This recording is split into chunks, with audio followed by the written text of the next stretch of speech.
Ahmedabad media પર બીજી FIR પર એફઆઈઆર. હા, હવે એ બુટલેગર કે જેનો આ ધંધો અમે ખુલ્લો પાડ્યો હતો, દારૂનો ગેરકાયદેસર ધંધો અમે પર્દાફાશ કર્યો હતો, એ બુટલેગરે હવે અમદાવાદ મીડિયા સામે ફરિયાદ લખાવી છે. અને હા, ઘાટલોડિયા પોલીસે આ એફઆઈઆર નોંધીને અમારા પર પાંચ મોટી કલમો લગાવી છે. સેક્શન 3, 329 4, 333, 356 2, 35, 61 2, આ તમામ જે લૂંટ, ધાડ, લૂંટફાટ વગેરેની જે કલમો હોય છે તે અમારા પર લગાવવામાં આવેલી છે. આ તમામ કલમો બિનજામીન પાત્ર છે અને અમને ધરપકડ કરીને તે લોકો હિરાસતમાં લઈ શકે તેવી આ કલમો છે.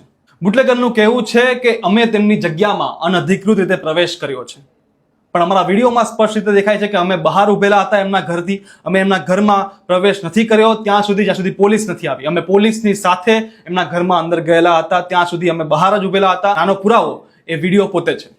તમામ જે પણ ઘટના થઈ તે પોલીસની હાજરીમાં થઈ હતી. અને નવાઈની વાત તો એ છે કે 28 જુલાઈએ જ્યારે આ ઘટના ઘટી હતી એની ફરિયાદ હવે 12 ઓગસ્ટે આ બુટલેગર દ્વારા નોંધાવવામાં આવી છે. શું કારણ હોઈ શકે? એક બુટલેગર કે જે આટલો મોટો દારૂનો ધંધો ચલાવે છે, જે ખુલ્લો પડી ગયો છે, તેનો આટલી મોટી ગેરકાયદેસર પ્રવૃત્તિ સામે આવી ગઈ છે, અને એનામાં આટલી હિંમત કઈ રીતે આવે છે કે તે આવી ખોટી ફરિયાદો અમારી સામે કરી શકે?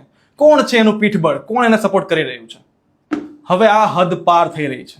અમને માનસિક રીતે પ્રતાડિત કરવામાં આવી રહ્યા છે. હવે આ પાણી માથા પરથી ઉપર જઈ રહ્યું છે. જે પણ થઈ રહ્યું છે તે ખોટું થઈ રહ્યું છે.